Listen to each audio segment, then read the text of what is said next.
Wajib dengerin ini, Bos. UFO di Indonesia antara kuntilanak dan pawang hujan. Ya kalau mungkin dia dari jauh lihat putih-putih apa nih? Taunya Nordik, taunya kok kayak kuntilanak gitu. Kuyak atau apa gitu ya. Jadi kuyak UFO, Banaspati nih gitu. Karena pendekatannya mistik. Pendekatannya mistik itu satu. Karena tingkat pengetahuan, bukan tingkat pengetahuan. Jadi awareness-nya dibandingin sama negara-negara seperti Amerika, mereka kan sudah benar-benar kental banget tuh di kayak film kontemporer segala macam, pop culture-nya, walaupun kita juga kena gitu. Bro, tapi ini menarik nih sebelum kita lanjut bahas ya. Jadi kalau menurut gua begini, karena satu menurut gua ya, ini bukan tingkat kesadaran, tapi menurut gua ini adalah tapi ini adalah social syndrome yang diajarkan dari kecil. Ya kan, kalau Amerika kan dari kecil mungkin sudah Superman. Biar gimana pun udah dari planet Krypton tuh. Dari manusia dari planet lain. Kita kan dari kecil dikasih taunya lu kalau nongkrong sembarangan abis maghrib suruh gombel. Diculik. Ya kan itu betul. Karena ada teman gua juga yang mengatakan, lah kalau mau nyari aliens mah jangan aliens dari luar dulu katanya. Aliens dari dalam dulu. Itu ada wewe gombel lah. Ini itu makhluk asing juga tuh katanya tuh. Gitu. Jadi mungkin bisa berubah nih. Ya kan kita juga nggak pernah tahu kan makhluk mistis itu kan. Tapi menurut lo di Indonesia udah banyak sighting ya? Banyak. Ada yang paling meyakinkan nggak, Bro? Meyakinkan itu ya seperti tadi jawabannya Ayahanda Hendro, jadi saya pikir sama juga. Jadi bahwa sighting ini orang yang lihatnya pasti benar-benar percaya. Gue lihat UFO gitu. Tapi kan nanti orang yang dengernya kan nanti punya persepsi yang macam-macam gitu kan ya. Yang paling kuat sih memang seperti yang tadi dikatakan tuh salah satunya Alor. Terus di Kora juga pernah kejadian tuh tahun 60-an tuh. Pada masa di Kora itu ada pesawat-pesawat alien yang lewat di daerah Jawa Timur di Surabaya gitu sampai ditembak-tembakin tapi nggak jatuh, seminggu lamanya itu. Nah itu dicatat itu semua sama J. Salatun itu. Berarti mirip yang Battle Los Angeles yang dulu ya, mirip kayak gitu ya. Modelnya mungkin nggak sampai segitu, tapi paling nggak sampai ditembakin dan kejadian itu dicatat sama beliau itu J. Salatun. Tapi Mas gimana kita membedakan kesaksian sighting yang bohong sama yang real? Sama yang ini orang beneran percaya nih seenggaknya gitu. Soalnya kan ada juga tuh yang emang mungkin cari sensasi, dia bikin-bikin aja cerita. Betul. Itu ada gak sih cara-cara khususnya itu? Jadi kita biasanya itu ada investigasinya. Jadi kalau ada yang lihat itu kita tanyakan gitu. Nah sekarang kita juga punya di Beta UFO juga ada scoringnya. Scoring penampakan itu bisa disebut oke atau tidak gitu. Kalau yang Alor tuh kronologisnya gimana? Kalau Alor tuh ceritanya itu tahun 59. Jadi ada cerita bahwa di satu tempat itu di Alor itu makhluk-makhluk ini turun dan itu banyak. Turun? Iya. Benar-benar ada. Itu pasti. Detailnya sangat jelas. Bajunya warna biru itu mungkin tingginya sekitar seperti 185. Iya, Mas Dedi gitu. Tinggi terus agak biru. Agak biru. Gua ada biru tingginya segue dan singkat kan Mas. Berotot. Pas turun close the door gitu kan. Dan singkatnya sempat hampir menculik abduct anak-anak juga di situ. Jadi makanya ada polisi di sana sampai nembak. Waktu ditembak gak kenapa-napa. Tapi bentuknya gimana, Bro? Karena kalau humanoid katanya kalau bicara tahun 59 ya, apalagi di Indonesia kan mungkin kita juga nggak punya alat-alat macam-macam. Belum ada Instagram waktu itu ya. Terus bisa langsung di storyin. Terus bisa aja dari negara lain gitu kan. Dan di tahun itu memang di negara-negara lain juga banyak kejadian yang sama. Jadi tidak hanya di Alor aja. Ada di beberapa tempat. Oke. Ceritanya seperti itu. Dan itu humanoid. Ditembak, dia nggak mempan gitu. Terus dia pergi gitu. Dan banyak yang melihat pesawat luar angkasanya itu sampai terbang pergi tuh. Ada juga yang bilang sampai melihat UFO-nya itu. Oke. Gue mau ngobrol sama Gema nih. Tapi sebelum itu gini. Kan kalau nggak salah Stephen Hawking tuh pernah ngomong gitu, udah deh NASA stop lah ngirim-ngirim sinyal gitu.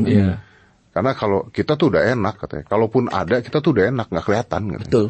Kalau lu ngirim sinyal, Datang beneran. tiba-tiba lu datang beneran, no one coming in peace. Apalagi some people, some creature lah, whatever it is yang punya advantages a lot more than us, nggak akan datang dengan peace.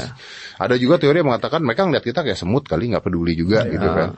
Nah mungkin yang membuat gue bingung ini, lalu kalau dari beta UFO sendiri gitu ya, buat apa mereka ke bumi itu buat apa? Kalau memang beneran, apa sightseeing gitu kan nggak mungkin gitu. Nah ini paling enak nanti yang jawab Prof. Gema nih. Soalnya Prof. Gema punya teori yang saya sangat setujui. Oh gitu. All about nuke. Nanti dijelasin. Karena ini kan kenapa mereka tiba-tiba sightingnya lebih banyak saat ini, karena salah satunya adalah tentang nuke. Tentang nuklir. Yes. Nanti saya tambahin. Ini teori atau apa? Ini asumsi. Kita hipotesa. Jadi gini, gue tuh orangnya skeptis. Karena gue analis di financial market, sampai gue bisa melihat ini sebagai bahan studi itu soalnya bukan hal kecil ya. Dan kalau kita ngomong awalnya dulu nih, kalau gue runtut histori, sebenarnya peradaban ini tuh sebenarnya jauh sebelum manusia. Karena dari hari penciptaan itu kan manusia yang terakhir, tapi tidak pernah disebutkan dari hari ke-1 sampai ke-6 itu jaraknya berapa tahun. Itu nggak pernah ada di Bible. Terus kalau tadi antara yang terlihat dan tidak kayak Wewe Gombel dan seterusnya itu, barang yang tidak terlihat itu di Bible sendiri itu ditulis bahwa di bumi ini ada yang terlihat, ada yang tidak terlihat. Itu adalah elemen bumi. Jadi kayak roh-roh penguasa di udara itu memang ada, tapi itu tidak bisa dikategorikan sebagai ekstraterestrial, karena ekstraterestrial ini adalah high intelligent creatures gitu. Nah, ini itu yang harus kita garis bawahi. Tapi if you're going in Bible, sorry gua cut ya. Kalau going to Bible, apakah ada di Bible yang mengatakan bahwa tidak ada dan tidak mengatakan ada dan tidak mendinai. Tidak mendinai. Tidak mendinai. Tapi ada beberapa mark yang bisa kita lihat di situ, ya kan? Contohnya malaikat itu gimana? Malaikat, angels itu lain. Itu kan statusnya udah berbeda karena memang dideklar bahwa itu adalah created by God yang memang sudah ada gitu. Nah, kalau yang ini kan creatures, barang-barang ciptaan juga sebenarnya. Created by who? Itu yang nggak pernah disebutkan di Bible kan?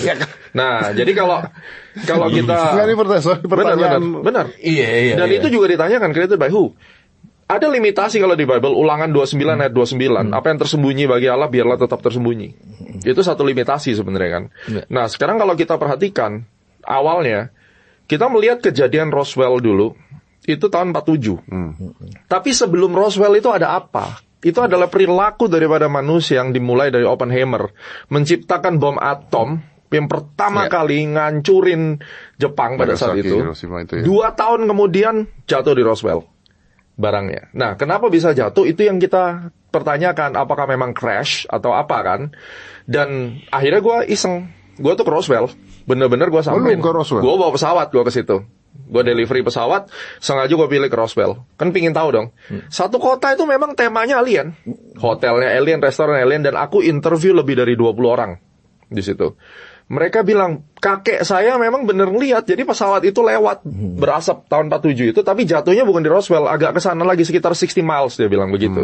Itu satu kota ngeliat. Dan kota itu jadi pariwisata sekarang ya? Enggak juga, itu di situ malah banyak tempat pendidikan militer buat awal-awal kayak sekolah militer awal itu di situ. Tapi lu bilang tadi satu kota itu kota waktu itu kan kota kecil itu lihat memang. Katanya dibikin temanya alien. Bukan naik turis, ya memang di situ akhirnya orang kan pasang ada hotel alien, restorannya logonya alien kayak gitu.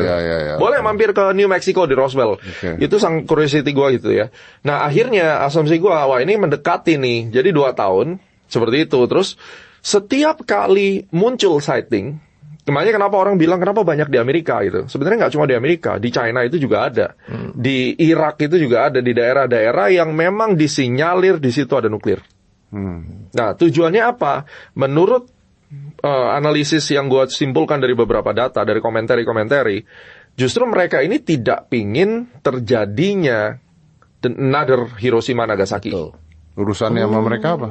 Karena itu mengguncang ekosistem, itu yang kita lihat. Karena kan di dalam Milky Way ini kan satu planet dan planet yang keterkaitan kan. Balance kan. Nah, ada beberapa bukti, setiap kali ada launch yang mengandung nuklir, percobaan segala macam di intercept. Ada tuh satu footage yang dipublish juga sama Department of War. Yeah. Jadi satu missile itu si benda asing ini lewat, disabot, dia turun.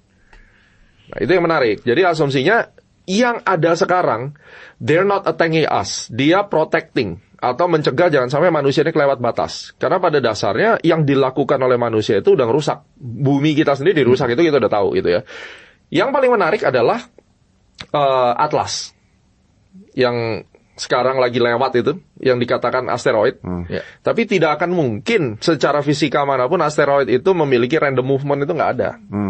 Makanya itu disinyalir sebagai spaceship, Technostic nature, kapal induk atau apapun itu. Ini kan dulu juga ada apa namanya itu, Oumuamua.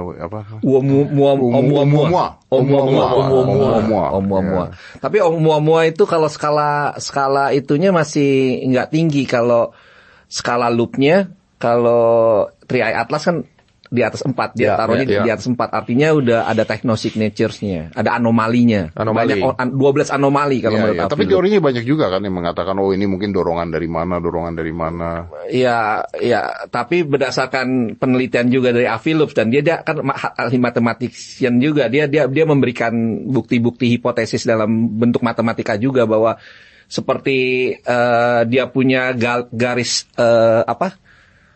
terbangnya itu sangat elliptical sekali, jadi sempurna. Kayak kita waktu kirim Artemis kan kita mesti ngelingkarin bulan gitu. Itu sangat presisi kalau kita bilang gitu. Justru yang harus kita perhatikan adalah ada hal-hal yang memang sengaja harus di misdirection lah. Kalau kita sulap kan harus di misdirection gitu. Karena memang nggak boleh orang tahu. Masalahnya kenapa tidak boleh orang tahu? They are not ready.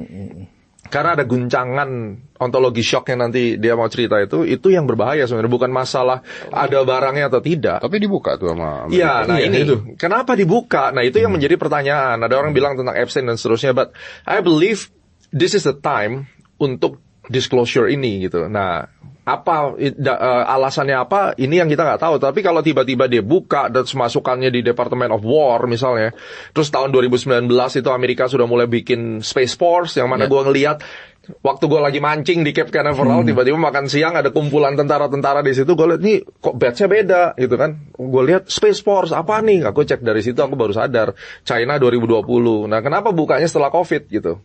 Pas lagi COVID itu. Jadi kayak everything come align together ya. Jadi riset pertama ada COVID, terus kemudian mereka mulai bikin itu Spaceport, terus mereka bikin senjata juga kan, kayak laser yang langsung nge-beamnya tuh langsung ke atas, dan itu bukan untuk senjata untuk manusia, sudah jelas. Iya. Tapi nggak tahu ya, menurut lu gimana? Kalau gua kan lihatnya bahwa ini kan yang dibuka baru UAP ya, bukan aliens ya.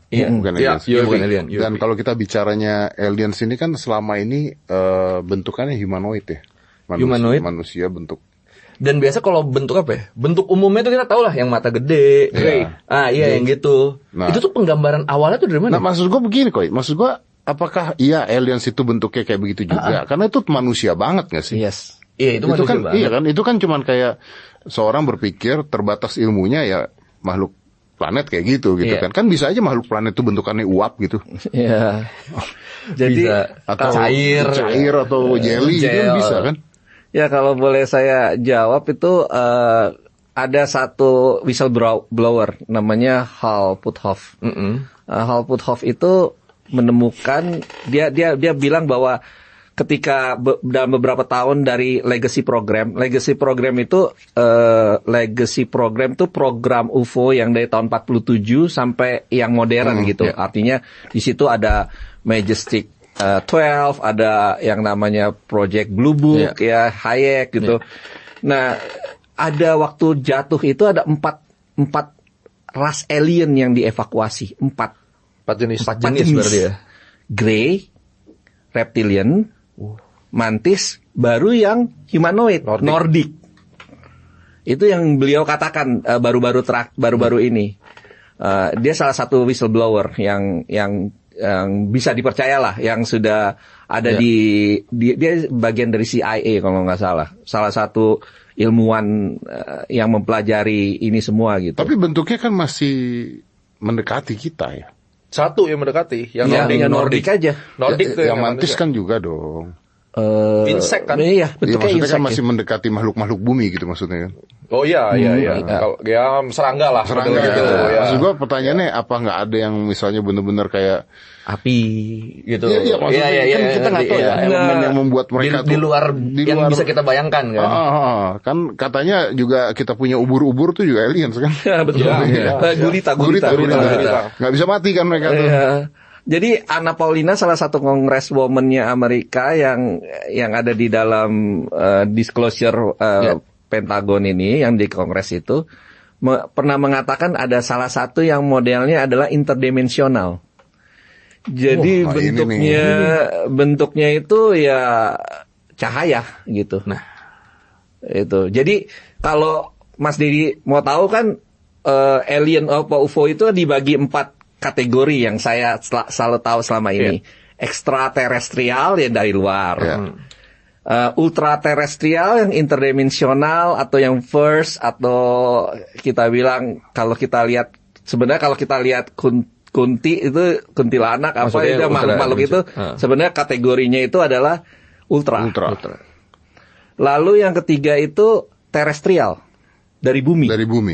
Ya kan kita pernah punya konspirasi teori tentang Antartika, Hollow Earth dan segala macam itu disebutnya sebagai terestrial. Terakhir itu time travel. Oh, time travel. Time travel artinya ada yang bilang bahwa Grey adalah salah satu model manusia yang berevolusi puluhan ribu tahun ke depan yang kesini. Jadi kira-kira ada 4 kategori itu. Gitu. Wow, itu ya the most reported aliens being. Nordic yang paling Nordic manusia. Nordic is a human. Manusia itu yang sama Trump itu. Mas Al, tadi menarik yang pas kita ngelihat kan area 51. Kata Mas Al tuh 5-10 km dari area 51, ada area lain yang nyimpen UFO-UFO yang man-made katanya. Betul. Berarti kita udah punya teknologi dong lo gitu sebenarnya. UFO man-made itu maksudnya. Ini gue tunjukin ya. Mas ada. Jadi sekali lagi karena gue penerbang gitu ya. Jadi gue skeptis sebenarnya. Anda lihat gambar ini? Ini kayak mic boom gue nih. Ini adalah flight manual. Flight manual itu manual kayak buku panduan mobil itulah. Mau Boeing, mau Airbus, mau Cessna, semua pesawat itu pasti ada flight manual. Ini yang dipelajarin pilot. Ini namanya CL957 Gen 2. Ini yang bikin Lockheed Martin. Kliennya Lockheed Martin, logonya ini tahu ya? CIA. Ini yang disebut Tic Tac. Ini dibuat tahun 2003. Tic Tac permen tuh. Yes, ini yang saya percaya reverse engineering daripada Tic Tac yang asli. Yang kemarin katanya cut gitu. Ya, itu kan banyak bentuknya, tapi ada yang memang bentuknya seperti ini. Tic Tac yang kemarin itu kan bukan yang terbangnya zigzag, tiba-tiba hilang ada di mana, hilang ada di mana itu kan yang disebut Tic Tac itu kan. Jadi kalau dibilang area 51 itu apa? Apakah area 51 itu adalah Tunggu, Bro Gema. Itu apa itu? Tic Tac itu apa itu? Ini pesawat. Itu pesawat. Kapalnya CIA. Jadi sekarang kalau UFO man-made kalau kita bilang. Ini udah salah satu UFO man-made. Iya, itu tadi yang katanya disimpan di area yang maksud gua udah terbang, udah pernah dilihat orang belum terbang. Nah, jadi sekarang gini, kalau udah ada ini, kalau Anda ngelihat yang model seperti ini, kemungkinan itu man-made. Kan gitu, logikanya kan. Karena sudah direplicate kan. Pertanyaannya, dia punya ide ini dari mana? Teknologinya dari mana? Enggak, Bro Gema, ini banyak orang akan bertanya, ini sudah ada belum? Sudah ada. Ini? Udah terbang belum? Udah terbang. Udah dipasari belum? Enggak, kan ini buat CIA kan. Ya, maksud gua apakah sudah masyarakat banyak tahu nggak ada benda ini terbang? Enggak tahu, karena ada sightingnya kayak gitu. Sightingnya Tic Tac ada. Cuma itu tadi, apakah itu Tic Tac-nya yang Anda dapat nih dari mana nih? Ini dari Google, cari aja. Karena flight manual ini umum gitu. Artinya pesawat pasti ada flight manual. Nah, apakah Tic Tac ini yang dilihat mereka atau tidak? Yang gue tarik ke belakang adalah, lu bisa sampai kepikiran bikin Tic Tac dengan teknologi seperti itu reverse engineering-nya dari mana? Nah, hakikatnya Area 51 itu bukan tempat yang orang selama ini katakan. Yang jelas di situ itu adalah tempat untuk membuat senjata perang, kapal perang. Nah, pertanyaan di belakangnya adalah, kenapa sangat restricted di situ? Dan bahkan karyawan di situ tuh transportasinya pakai pesawat namanya Janet Airline, gitu 737 pakai klasik gitu ya. Pokoknya kalau kita di udara sering deh, kalau pas lagi gua terbang ke Las Vegas gitu, komunikasi radio ya Janet gitu. Jadi kalau ada bis shuttle perusahaan ke rumah gitu, kalau ini pesawat.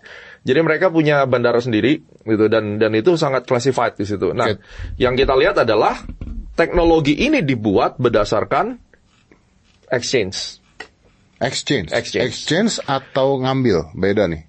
Bisa dua, karena ini yang tidak bisa kita temukan. Dua teorinya adalah ada yang kerja di dalam situ. Itu yang humanoid tadi, or either yang gray.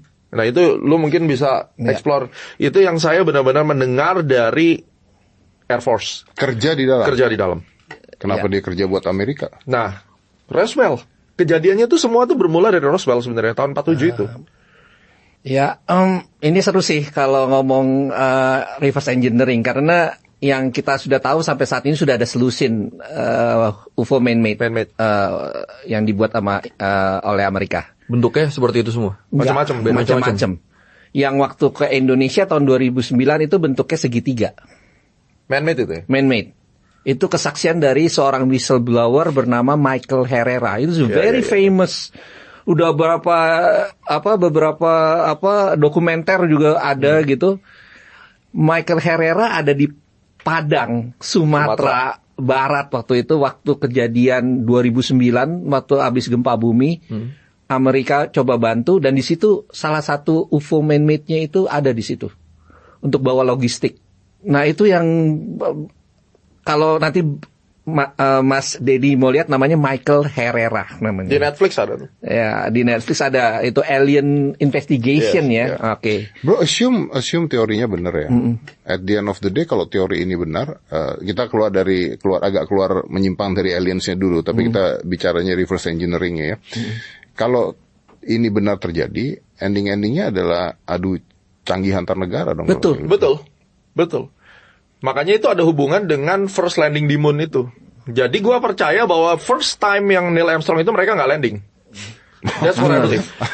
Ini menarik nih. Ya, itu yang gue percaya. Yang kedua, ketiga, mereka touch. Iya. Nah, kenapa mereka tidak landing? Itu pas gue lihat di pengakuan daripada Buzz Aldrin. Mereka lagi ngorbit di situ, tiba-tiba ngeliat laser warna hijau. Nggak berani. Biru ya? Warna biru. Siapa mau berani di situ? Itu trans pertama kalau buka di Gov itu, war.gov yang UFO itu ada di trans pertama tuh. Tinggal ngambil aja, ntar cari deh. Itu mereka lihat, jadi ada laser nembak. Warna gitu. biru-biru begitu. Nah, pertanyaannya, tapi kalau mereka nggak nunjukin mereka nggak landing, kalah sama Rusia pada tahun itu. Karena itu adalah tahun di mana Amerika menunjukin bahwa gue lebih hebat dari Rusia. Kalau mereka tidak landing, gue punya pertanyaan. Kalau mereka tidak landing, kenapa Rusia nggak bongkar? Ya, Rusia sama Amerika waktu itu kan Rusia kan nggak. Ya, now they can bongkar kan. Rusia bisa bongkar. Nggak pernah landing kok mereka. Iya, but the problem is pada saat itu mungkin mereka nggak tahu karena mereka bikin terus heboh kan. Iya, tapi kan maksudnya kenapa sekarang nggak dibongkar? Kenapa Cina nggak bongkar? Kenapa Rusia nggak bongkar kalau nggak pernah landing? Nah, masalahnya kalau menurut gue ini udah urusan mereka tuh sama-sama nutup karena Rusia tuh punya evidence juga bahwa si astronotnya mereka atau ada barang yang jatuh di Rusia, mereka juga nyimpen. Jadi makanya kalau di teori geopolitiknya, gue selalu bilang Cina, Rusia, sama Amerika, itu tuh main sabun di depan. Itulah teori yang gue selalu pakai di dalam menganalisis ekonomi dan geopolitik. Mereka bertiga nih show doang di depan, tapi di belakang tuh mereka punya dark room untuk saling sepakat dalam satu hal, khususnya yang masalah ini. Itu udah jelas perilakunya gitu. Nah, karena ada yang jatuh di Rusia tuh ada nggak? Jadi yang pegang barang itu nggak cuma Amerika doang. Jatuh di Indonesia aja ada. Ya, yang di Rusia tuh ada. Siapa yang pegang di Indonesia? Nah, itu tahu tuh ceritanya. Ngomong aja. Ya, itu sempet rame juga karena itu kesaksiannya dari dua orang di masa tahun 97 ya, mengatakan bahwa pernah ada UFO jatuh di Edam. Dan itu dievakuasi sama kita, dan setelah kalau makhluknya itu kok kita bilang diotopsi gitu, UFO-nya yang isi dalamnya diambil sama CIA. Nanti hubungannya sama itu kenapa Pak Soeharto kenapa tadinya nggak mau dikasih, salah satunya ditekan soal IMF itu kan bro juga yang ngomong gitu. Jadi isi luarnya ada di Indonesia, tapi saya dengar terakhir tuh di Pusdiklat Batan, tapi saya nggak tahu itu masih ada atau enggak. Sedangkan dua makhluknya itu dikubur di bunker di Nusa Kambangan. Itu urban legend ya kalau kita sendiri di Beta UFO masih taruh itu sebagai penelitian. Jadi tahu aja ada lagi yang whistleblower ngomong, oh iya kita yang otopsi gitu. Kita berharap kayak gitu sih, gitu. Saya dari tadi diam aja jangan mancing. dari cerita ini kan, tadi kan ada yang nyimpen nih. Tapi emang di Kemenhan nggak ada divisi khusus nih, yang gitu-gitu. US ada kan, US jelas, Cina ada. Iya kan mereka masih nutup gitu, juga kalau ada kita tutup gitu aja. Mungkin dia tiba-tiba. Masa nggak ada, apalagi udah ada yang... Soalnya ini saya lagi mancing-mancing dikit, tahu aja ada sesuatu. Makanya saya makan pancingannya nih. Soalnya jenis ketawa beliau tuh ada dua. Jenis ketawa yang dia menyembunyikan. Iya. Jenis yang benar-benar tahu. Itu udah baca. Iya. Kalau yang terbaca. Gua tuh nonton Close the Door dari awal. Jadi baru lihat ini muka, oh ini mukanya ketawa pura-pura nggak tahu tuh tahu emang. Itu gini loh bro, orang itu gini loh. Misalnya pemerintah punya sebuah program, gue dukung. Kayak kalau programnya misalnya tiba-tiba berantakan di bawahnya, terus ada mahasiswa demo, ada yang ribut dan sebagainya, lu tau gue lah ya. Gue juga dukung mereka supaya bagus gitu kan. Jadi gue bisa bermain tuh yang benar kita dukung gitu. Nah, jadi cuman kalau yang ini kan saya masih mau panjang nih Pak. Ini kan saya nggak bisa main di tengah-tengah nih Pak. Ini nggak bisa mana bener mana enggak gitu kan. Ini kan ya bisa nggak bener semua gitu kan. Berarti omongan-omongan itu nggak ada Om ya? Omongan apa? Ya kali ada sentilan-sentilan sebenarnya ada gitu. Iya tadi kan udah nanya Pak Hendro kan. Pak Hendro. Ya udah based on CT Pak Hendro aja gitu Pak ya. Iya gitu aja. Tapi kok kalau lu ini nggak sih lu meneliti ini juga nggak sih? Sebenarnya nggak spesifik kayak beliau berdua ini ya, karena banyak yang gue teliti juga kan. Cuma emang kalau saya ini yang paling yang paling aneh yang bikin ini nggak mungkin bohong nih adalah kan ada gambar Jepang zaman dulu tuh yang lukisan-lukisan. Terus ada salah satu gambar yang bentuknya kayak UFO kan. Oke. Yang itu harusnya itu orang Jepang zaman dulu masih di zaman Edo. Tahu kan yang lukisan-lukisan Jepang yang klasik, mereka bentuknya bisa dicari deh.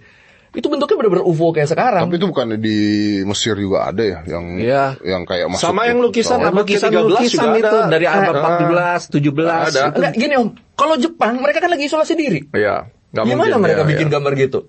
Dan terus ceritanya tuh kalau nggak salah ada cewek masuk ke situ ke si kapal UFO ini yang terlihat seperti UFO ini. Pas dia keluar dia ngerasa di dalam itu cuma 1-2 jam. Pas dia keluar ternyata udah berapa puluh apa ratus tahun gitu. Desa dia udah beda keadaannya. I see, oke. Itu time travel. Itu ada tuh istilahnya lupa namanya apa, nama barangnya tuh ada tuh. Iya sih. Nah itu ada di Papua juga ada di goanya katanya ada lukisan. Iya betul. Itu memang peninggalan fosil yang seperti itu kan tidak bisa bohong gitu loh. Iya benar sih. Memang. Nah ada satu lagi sebenarnya Mas Dedi yang menjadi penelitian saya pribadi dan ini saya juga skeptis kan. Jadi kalau bisa mau neliti juga itu ada satu UFO mothership yang jatuh di mothership bro. Yes. Mothership gede loh bro. 120.000 tahun yang lalu katanya. Wah. Di bawah Pakar Dago sekarang. Pakar Dago kita Bandung. Pakar Dago Bandung. Wow. Yang ngomong itu adalah salah satu staf khusus presiden sebelumnya yang menemukan salah satunya karena beliau itu Gunung Padang. Dan beliau mengatakan di bawah situ tertanam sekitar 75 meter. Nah, itu sebenarnya saya sih kepengen ngajak teman-teman kayak di universitas gitu ya. Terus pakai teknologi LIDAR yang buat lihat isi perut Gunung Padang. Gunung Padang nggak kelihatan tuh. Gunung Padang juga bukan gunung kan? Iya, di dalamnya kan ada chambernya kan. Nah, ini katanya mau melihat apakah memang di daerah itu dan katanya kalau menurut beliau garis tengahnya aja 100 meter lebih gitu. Pesawat diameternya itu 100 meter lebih gitu. Wah, tapi ini gue balas pertanyaan ya bro Gemah. Kalau tadi dipancing sama dia Kemhan, gue pancing lu nih sekarang nih. Apakah sebagai pilot gitu kan, gue nggak ngerti ya, nggak pernah jadi pilot juga gitu. Apakah sebagai pilot tuh nggak pernah diajarin kalau tiba-tiba Anda melihat ada cahaya atau tiba-tiba Anda melihat ada begini, Anda harus begini gitu. Instruksi khususnya. Iya dong, ya kan? Nggak pernah ada. Nggak pernah ada. Berarti doa aja tuh kalau ada itu. Nah itu ya kata doa itu ya. Jadi gue langsung dong sejak disclosure itu gue teleponin semua teman pilot yang dekat sama gue, teleponin, tolong siapin kamera lu. Tolong. Oh, kalau sekarang gampang banget ya. Kalau dulu kan nggak bisa. Dulu tuh. susah. Iya. Sekarang aja makanya gue nggak peduli yang dulu, karena aku skeptis. Yang sekarang deh, kejadian bro. Akhirnya orang tuh ternyata selama ini ada yang terbang di airline A, B, C lah. Gue nggak perlu sebut. Takut nanti dia di permasalahan. Ada yang sampai zikir, ketakutan kaptennya. Takut nabrak. Karena melihat itu sekarang teman baik gue ini sekarang terbang di EVA Air dia. Dia telepon 2 kali dia lihat, dan barang yang dia lihat dikasih tahu. Itu jaraknya dekat. Dan itu nggak kedetek di tiket pesawat, nggak kedetek. Terus dia juga nanya sama... Oh, di radar pesawat nggak kedetek. Karena di pesawat kita ada tiket kan. Makanya lu bisa lihat flight radar itu karena kita HB, ADSB gitu ya. Nah, itu harusnya si ATC Soekarno-Hatta, itu misalnya Jakarta Control atau Ujung Control, dia harusnya bisa lihat. Mereka nggak lihat. Pesawat kita juga nggak bisa lihat. Tapi barangnya ada di situ. Lalu itu barang apa? Itu satu. Itu udah kira-kira 2013, 2014. Yang baru kejadian, itu kira-kira sebulan yang lalu, 1 bulan atau 2 bulan yang lalu. Temen gue Aerodili, terbang dari Dili ke China, ke Xiamen, lewat Laut Cina Selatan, Filipina situ. Dia lihat sightseeing itu divideoin. Nah, nggak lama kemudian, ada yang upload Cebu Pasifik, di belakangnya lihat juga. Gue tanya itu satelit bukan? Karena kalau malam kadang kita bisa lihat satelit gerak. Itu bukan satelit. Kenceng bro larinya, sampai bikin surat resmi ke flight radar. Cek jam segini. Apa itu? Itu apa? Terus mereka juga komunikasi sama ATC-nya China, sama ATC-nya Filipina, kagak ada yang lihat. Tapi itu 2 pesawat, yang satu Cebu Pasifik, yang satunya Aerodili. Kelihatan barangnya. Nice. Kayak apa barangnya? Jadi kayak cahaya. Kayak cahaya, tapi jelas itu kapal. Cuma geraknya nggak peraturan, cepet banget. Pesawat kita itu udah 0, kalau kayak Airbus 320 atau 737 itu kurang lebih 0,78 Mach kira-kira. Ya kalau 1 Mach itu kan 660 km, 660 knot. Ini berarti ya 78%-nya lah. Itu pesawat, udah kemana-mana. Bukan bandingan lah ya. Udah nggak bakal kekejar. Nah, gitu. Mas Gema, kalau dari pilot nih, dalam setahun tuh biasa ada berapa laporan sighting tuh? Banyak apa sih? Banyak. Memang banyak ya? Serius lu. Ya, yang di Amerika, United atau kemarin itu juga teriak kan di ATC dan nanya. Kan masuk di Fast Aviation juga di YouTube. Mereka bukan report, mereka tuh nanya karena concern. Ini barang apa, nabrak gue jadi apa kan gitu. Yang paling kita takutkan kalau terbang itu adalah mid-air collision sebenarnya. Tabrakan di udara. Mereka bukan report ya. Mereka takut mereka nanya. Biasanya takut dong. Apaan ini gitu kan. Takut. Kita juga takut. Makanya aku sekarang kalau terbang lihat kiri kanan gitu kan. Ya. Maksudnya kalau kita tahu ternyata itu pesawat militer ya nggak apa-apa. Nggak gitu. apa-apa. Kalau militer nggak apa-apa. Cuma militer mana yang tengah malam ya kan, habis itu dengan kecepatan yang begitu kencang, mungkin SR-71-nya Amerika gitu ya. Tapi masalahnya, lu ngelintasin negara orang malam kayak gitu kan pasti akan ada report dong. Karena ini airline-nya tuh report resmi bahwa ada barang lewat. Kita mau tahu ini barang apa, itu resmi loh. Nggak bisa sembarangan, dia harus jawab. Karena itu udah ruang udara kan. Itu pada kenyataannya nggak ada yang tahu. Oke, tapi kenapa tadi lu bilang mungkin mereka takut kali ngomong? Kenapa takut ngomong? Dianggap gila. Yes. Dianggap halu. Dan di Indonesia ini kebanyakan orang takut. Kalau gua sama dia udah nanya, lu yakin lu channel lu nggak apa-apa? Gua bilang, terus kalian demi kebenaran. Gua disclose aja, mau dihina mau diapain nggak apa-apa. Yang penting iya sih, faktanya. Benar. Gitu. Gue juga beberapa kali kalau ngebahas UFO tuh, komen emang kebanyakan malah miring. Oh ini ngaco nih, udah gitu. Nah, tapi kalau bahas orang kesurupan, tapi kesurupan kan lebih real, kelihatan. Iya. Gemetar-gemetar jadi kan kelihatan. Tapi kalau UFO kan memang tidak pernah kelihatan. Masalahnya kan yang selalu dipertanyakan, kalau emang ada kenapa nggak nunjukin gitu kan? Ya masalahnya kalau dia nunjukin kan bisa dibunuh juga. Betul. Takut dia sama demo-demo. Kalau pawang hujan percaya nggak? Nah, pawang hujan ada yang gue lihat percaya. Ya makanya gue nanya percaya nggak? Percaya gue. Karena gue tuh punya teori kebodohan manusia. Gue punya teori itu. Teori gue mengatakan, teori gue loh ya, mengatakan bahwa kalau orang percaya pawang hujan tuh orang pintar atau orang bodoh? Itu pertanyaannya. Itu masih pertanyaan. Nah tergantung dah kalian jawabnya apa. Misalnya kalau kita jawabnya orang bodoh misalnya, karena percaya pawang hujan. Berarti kalau orang percaya pawang hujan bodoh, orang tidak percaya pawang hujan orang pintar. Kebalikannya ada yang lebih bodoh lagi. Apa? Yang kebanyakan ada di Indonesia, Pak. Orang yang tidak percaya pawang hujan.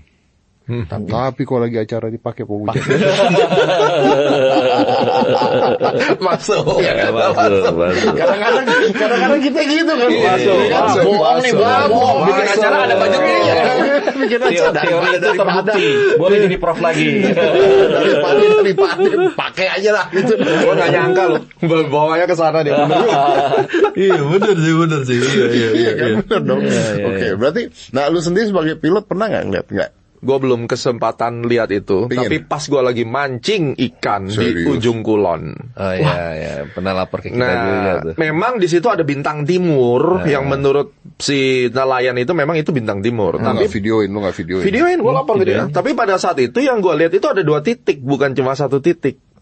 Bintang timur itu 1 jelas, tetapi yang gue lihat itu 1 titiknya lagi ngelilingin, Muter Berarti tuh. ini bintang timur. Lah ini apa nih? Ada Harusnya ini satu bintang lagi. timur juga ada juga. Waktu itu gue pikir itu ada 2 pesawat gitu ya. Tapi ternyata nelayan bilang itu bintang timur. Gue search di Google, oh ya memang ada bintang timur yang menjadi referensi para nelayan di situ. Gede bintangnya, aneh, udah kayak lampu. Makanya gue bingung, hebat juga nih ujung kulon. Tapi ada 1 titik muter. Nah kalau bintang biasa itu kan planet sebenarnya. Nggak muter dong. Nggak muter. Ini muter set, terus hilang. Gitu. Itu yang bro lihat di orbs yang di itu.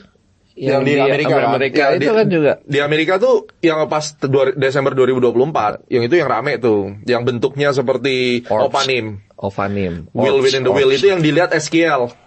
Ini nih. Oh bukan. Ini yang di Natuna ini. Iya, ini yang katanya AI atau apalah itu kan TNI ya ceritanya itu. yang bentuknya orbs gitu, cahaya bulat gitu. Yang bikin waktu itu bandaranya ditutup. Oh, bandara tutup. Itu sampai FAA ngeluarin temporary flight restriction, East Coast tuh ditutup. Mungkin ada lebih dari 40, jadi ditutup akibat drone gitu katanya. Drone mana? Lu kalau beneran ada main drone, masuk penjara semua lah. Ya, orbs itu adalah drone-nya alien. Nah, masalahnya Tapi nggak usah Amerika, drone luar masuk Indonesia aja kita tahu kok. tahu. Nah, ini kan Iya, makanya. mereka nggak tahu. Jadi itu adalah fenomena ada drone yang unidentified drone. Itu aja kita ngomong unidentified drone di negara itu orang bisa bilang bahwa itu adalah rekayasa. Tapi kita sebagai pilot, langit kita ditutup, kita nggak bisa lewat situ, nggak bisa lewat sini, harus muter kemana-mana. Nggak lama kemudian dia pindah ke Dubai, sama China tutup juga kan. Betul. Tiba-tiba nongol kan di Beijing. Iya juga sih. Nah terus negara mana yang gila lu mau masuk invasi ke negara orang yang perang dunia 3 langsung? Itu kan common sense, tanpa kita harus bilang wah melihat dulu barangnya. Tapi kalau kita ngerti tentang strategik pertahanan ruang udara sampai ada yang ngacak-ngacak kayak begitu, itu jelas bukan manusia. Jadi mungkin buat teman-teman yang nggak tahu juga teknologi-teknologi yang dipakai oleh masyarakat kita sekarang kayak Bluetooth, Wi-Fi itu kan teknologi-teknologi yang dipakai militer sebenarnya udah lama. Baru ke sipil. Gitu kan. Ya yang paling menarik sebenarnya film Terminator tahun 1980-an itu udah ngomong tentang Skynet. Oh iya benar. Coba. Iya. Udah Skynet kok. Endingnya kan Terminator 3 kan itu Skynetnya ngelawan kita. Iya. Dari mana ide itu? Itu yang selalu gue coba membuat mereka pepahamin ya. Terus munculnya B2 Stealth. Dia bisa ngejam signal sampai dia nggak bisa kelihatan misalnya. Di era itu belum ada internet. How these people bisa create teknologi yang seperti itu? Nah, kalau lu meyakini itu kita emang ngambil, ada yang jatuh ngambil, atau emang exchange secara resmi? Just exchange. Ada yang ngambil, kalau menurut saya ada yang ambil, ada yang exchange. Ada yang exchange, ada yang ngambil, di reka ulang. Kalau yang exchange udah jelas exchange. Kalau yang diambil itu yang disebut dengan reverse engineering. Reverse engineering. Lu tahu filmnya Tretan Muslim nggak? Fofo. Di Madura. Di Madura. Itu kok jatuhin di Madura dipretelin. Rugi gue jatuh di situ tuh, udah hilang. Ekspektasi gue, Omlet mau nanya, lu tahu film Disclosure Day gak? Gue tahu gitu, taunya gue Disclosure Day tahu kan kalau biasa itu. Udah dijelasin tadi. Nah itu ada ceritanya itu yang di Disclosure Day juga tuh, yang exchange itu. Jadi ada Presiden Amerika namanya Eisenhower. Tahunnya 54 kalau nggak salah. Jadi mereka nih ketemu 2 faksi itu. Urban Legend-nya ketemu 2 faksi alien itu. Yang pertama Grey. Yang pertama itu Nordic dulu dia ketemu. Baru yang kedua Grey. Jadi waktu ketemu itu mereka bilang begini, kita akan ajarin manusia teknologi kita. Spiritual, kesadaran, naik 3D jadi 5D kan gitu kan sekarang ngomongnya kayak gitu-gitu kan. Itu kita ajarin. Tapi syaratnya Nordic bilang, lu harus hapus semua senjata nuklir lu. Kalau senjata nuklir lu hapus, gua ajarin itu semua. Eisenhower kan lagi perang dingin sama Rusia, nggak mungkin dong dia mau hapus itu, nggak jadi, batal. Ketemu Gray abis itu. Nah di film yang Disclosure Day itu yang ada UFO-nya terus ada 3 Gray-nya itu masuk ke itu. Nah itu dia tuh ceritanya. Gray itu datang kasih deal. Apa dealnya? Dealnya gampang deh, gue cuma mau pelajari manusia deh, boleh nggak gue abduct katanya. Tapi gue lapor yang gue abduct katanya. Gue kasih semua pengetahuan teknologi apa salah satunya semikonduktor. Itu yang kita punya sampai saat ini. Ini semua. Bikin chip. Ya kan waktu itu kita belum bisa, baru punya transistor sama tube. Belum punya semikonduktor. Tapi dari situ ke semikonduktor tuh cepet deh. Iya, cepet dong. Teknologi kita kan cuma 100 tahun terakhir ini yang maju. Itu berapa orang tuh yang di-abduct jadi iPad tuh? Bener. Ya, kita butuh tahu. Berarti ada perizinan abduct tuh. Ada perizinan. Saya mau ngambil di situ nanti ya. Baru di Eisenhower pada akhirnya dia nyesel ngizinin itu. Karena bener tadi di-abduct-nya semau-maunya dia. Dia nggak tahu dan di situ juga dia nyesel karena dia bikin yang deep state-nya itu industri militer yang nggak ketahuan itu. Tapi gue agak mempertanyakan sih hal tersebut. Maksudnya kalau memang benar ada aliens ini dengan teknologi yang udah super canggih dan sebagainya gitu ya, dia abduct manusia ngapain? Ya dia tuh mau tahu kita punya kemampuan juga. Jadi tadi gue belum jelasin sama tambahin soal Gema yang ngomong soal nuklir tadi. Kenapa mereka tiba-tiba datang? Karena dia takut, kok ini makhluk yang tadinya primitif, tiba-tiba nih punya teknologi setingkat nuklir ini gitu. Jadi kayak lu kasih anak kecil umur 5 tahun beceng beneran gitu. Terus digini-giniin ke teman-temannya, oh gitu. Ya pasti sebagai alien dia bingung kan, kenapa kejadiannya seperti begini. Gue juga takut nih, jangan-jangan one day gue kalau ketemu gue diserang sama nuklir selesai gitu kan. Nah kenapa dia lihat kita? Dia mau lihat kenapa kemampuan kita tuh begitu cepatnya maju dari orang yang primitif 2000 tahun cuman bikin bedil. Berarti maksudnya di abduct tuh bukan dicek fisikal tapi dicek kognitif. Kalau saya bilang kognitif. Kalau saya percaya bahwa mereka itu berpuluh-puluh atau mungkin ribuan kali intelektual itu daripada kita. Dia nggak pernah ketemu manusia nggak mikir bro. Dia juga bingung. Nggak mikir bisa hidup gimana ceritanya? Itu bonek bisa punya nuklir gitu. Coba culik sekarang orang Indonesia. Tuh dilihat makan gratis doang nih dia. Gak ada main otaknya nih. Iya benar. Bener. Wih, tapi menarik nih kalau kenapa videonya yang Nah ini yang gue ngomong nih. Oh, ini dia nih. Coba di play. Or over here, that's an airplane. Itu pesawat, itu jelas. Yeah, and I'm saying like when you look to the left of the Capitol. Nah, itu dia. Diam dia. Diam tuh. I'm telling you. They're here. Ada 2, 3. They're here, Ella. Itu yang dilihat Ezekiel tuh, Opanim.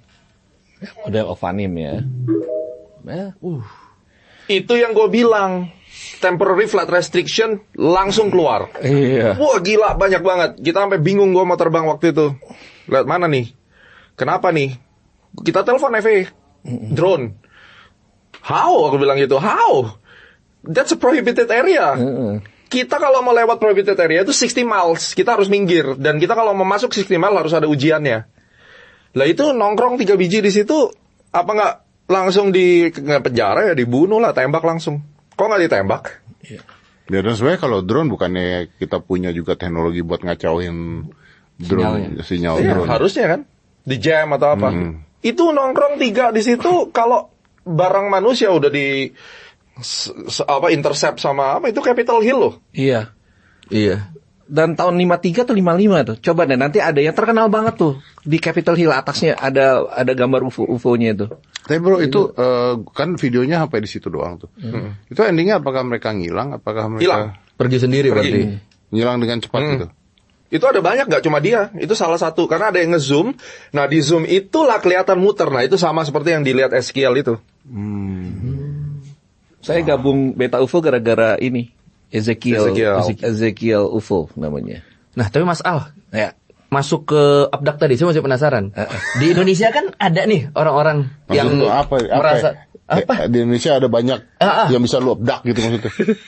Enggak, nanti saya naik ke Anda Kemenhan lagi aja. Enggak, maksudnya di Indonesia kan tadi kita ngobrol kan ada beberapa yang pernah diabdak dan mereka ngaku meninggalkan tanda kan. Tapi mereka cerita gak ketika diabdak itu mereka sadar Joko apa Anwar. tahu apa gimana? Nggak Apa? inget. Joko Anwar salah satunya kan, katanya Joko Anwar tandanya di kaki waktu dia kecil. udah cerita waktu itu di podcast. Udah cerita. Nah, itu kan ada orang lain tadi. Itu ketika mereka diabdak, apa yang terjadi sama mereka? Apa emang blank aja udah? Nggak sadar, blank aja. Tapi setelah itu mereka tiba-tiba kayak ada ingetan-ingetan baru keluar lagi kayak gitu. Berarti ketika mereka lihat, Jadi ketika diabdak nggak tahu ya. Toto udah ya.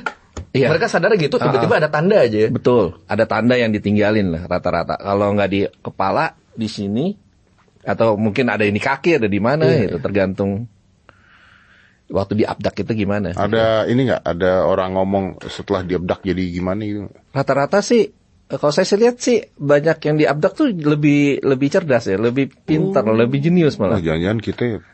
Ya, makanya itu pertanyaannya ya. Kita pernah bahas salah satu, kalau di Indonesia tuh kan ada yang ketindihan kan. Itu salah satu modelnya tuh. Kalau sering ketindihan tuh katanya salah satu. Enggak, kalau itu gua nggak percaya, gua sering banget tuh. Kalau bisa Anda diabdak berarti. Karena ada keseringan tandanya ke badan-badan ini. Kalau bisa bengkokin sendok tuh termasuk Itu bener kan? Bener kan? Sendok bengkok lihat gini doang. Bukan kemampuan manusia pada Iya. Masa sendok masuk ke gua lagi, ke mulut orang. Keluar bengkok. Iya, itu dia. Cuman sayang banget ya begitu diabdak dikasihnya bengkokin sendok doang. Mungkin tanpa sadar disuruh milih kan. Oh, ini jadi penguasa dunia jadi apa? Jadi apa? Bengkokin sendok. Bengkokin yang mana? Libur ya bengkokin sendok. Tapi oke, bro, anggaplah ada gitu ya. Dan menurut lo akan dibuka kah gitu? Menurut gue gini, ini dasar, sekali lagi gue orang skeptis. Ini Deloitte ya. Deloitte ya, you know lah, bukan sabun cuci baju ini Deloitte ya. Ini kompetitor PwC, dia udah keluarin Black Swan. Dan di sini Coba itu terus bentar, lu terangin dulu. Jangan. Kita buat yang nonton nih bro. Oke. Jangan dulu Deloitte. Jadi Deloitte ini semacam kayak akuntan publik lah. Ada Deloitte, ada PwC ya. Anda boleh Google. Dan di sini dia ngeluarin artikel atau tesis paper tentang Black Swan. Black Swan-nya ada dua. Yang pertama adalah bagaimana jika AI itu menggantikan peradaban manusia. Skynet lah. Jadi kayak Skynet. Ngelawan manusia kan. Yang kedua adalah di sini bercerita tentang UAP dan non-human intelligence. Oh, di dalamnya ada? Di dalamnya ada, dan di halaman 11 dia pakai A-scope model untuk memitigasi resiko. Jadi kalian bisa cari nanti di internet Black Swan dari Deloitte halaman 11 ya. Nah, di halaman 11 ini jelas ini case study-nya tentang non-human intelligence UAP disclosure. Iya. Jadi yang paling dianggap bermasalah itu bukan masalah ada atau tidak barangnya. Bagaimana manusia shock. Lu bilang ontological shock. Bagaimana peradaban, sosial budaya, ekonomi, pemerintahan. Dan ini nanti akan polarisasi gitu. Orang-orang itu akan kepecah. Kalau misalnya ada dan maksud gue kan tadi pertanyaan gue adalah apakah ini akan dibuka apa enggak gitu. Ya pastinya akan dibuka karena sekelas Deloitte udah siapin mitigasinya. Nah, apa mitigasinya? Ya mitigasinya dia akan kasih tahu prevention, nanti akan ada polarisasi, akan ada distrust kepada pemerintah, akan ada chaos gede-gedean, polikrisis. itu akan terjadi. Dan distrust ini, orang nggak percaya lagi apa yang dikatakan sama government, dan mereka akan bisa bikin chaos di mana-mana sesuka-suka mereka gitu. Itu kalau satu jenis yang datang ya? Iya, kalau berbagai jenis kan kalau kita berbagai jenis dan jenis-jenisnya tidak saling setuju juga bisa perang kan? 4 tadi aja tuh kan kalau datang semua udah bikin fraksi-fraksi sendiri sih. Jadi Battle Los Angeles nanti. Iya benar. Ya politik lagi dong ya, lu dukung siapa nih? Dukung siapa nih? Nah, politik kita jadi outer space sudah. Iya benar. Di bumi. Ini yang ditakutkan. Jadi kita kalau dari sisi gue nggak terlalu pusingin bentuknya apa. Gue mikirin nih pasar saham jadi gimana, agama jadi gimana, ya kan? Karena sekarang kita ngobrol waktu itu spiritual advisor-nya Donald Trump aja tremble, dia nggak bisa ngomong. Waktu government membuka itu kan dia harus ditanyain sama masyarakat Amerika. Speechless, dia nggak bisa ngomong. Gitu. Jadi gue mesti sedikit cerita nih, karena gue juga mantan pendeta, jadi gue mesti cerita juga. Beberapa bulan yang lalu tuh pemerintah Amerika yang OTNI, yang intelijennya itu manggil pendeta-pendeta besar di Amerika. Mereka udah kasih briefing bahwa sebentar lagi kita akan ada yang namanya disclosure, yang ditunjukin aliennya adalah alien yang reptilian. Dan itu sekarang membuat antara kan sekarang kan Republikan nih. Republikan evangelis ya. Evangelis kan sangat konservatif sekali. Jadi sekarang pecah antara pandangan dogma-dogma kekristenan di Amerika. Mereka lagi berdebat nih. Ada yang percaya, ada yang enggak. Ada yang bilang itu demon, ada yang bilang itu yang konservatif bilang itu demon. Yang sebelah moderat bilang, "Oh udah, Tuhan kan nggak ciptain manusia aja, hanya ciptain manusia di bumi." Itu yang ngomongin sama Maura, Suster Maura di filmnya Disclosure Day, gitu. Telepon itu kan. On Earth, ya kan itu kan jadi perdebatan sekarang. Sekarang lagi masih rame terus lagi mereka bahas itu. Nah salah satunya udah diceritain tadi Paula White namanya itu. Dia itu sampai misalnya nih besok dia harus khotbah gitu, sampai dia udah nggak bisa khotbah lagi. Dia bilang, I'm so trembled, udah nggak bisa ngomong apa-apa ketika dibukain mengenai masalah ini.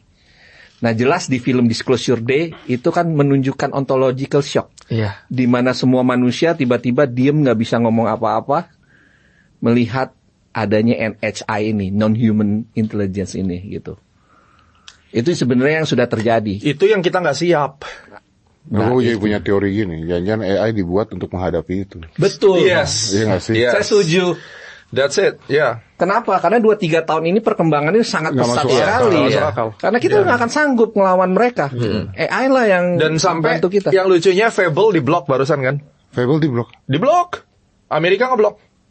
Sekarang coba buka yang cloud, yang Fable padahal baru keluar kan? Sebulan tutup sekarang. Amerika nggak mau. Karena itu bisa melakukan yang beyond that normal people should do. Oh, udah mendekati ASI berarti ya, udah artificial super intelligence kan. Ada yang bilang juga AI katanya reverse engineering-nya mereka juga, ada yang bilang gitu juga. Iya, betul. Jadi kan kalau kita lihat secara nalar, ada lompatan, quantum leap. Quantum leap-nya nggak wajar dengan kemampuan manusia berpikir. Karena Einstein pun hanya bicara, dia hanya pakai 3-4% dari otak dia. Terus kemudian yang paling pintar mungkin sekarang Elon Musk kali ya, gitu kan, sampai SpaceX-nya dia udah mau explore dan seterusnya.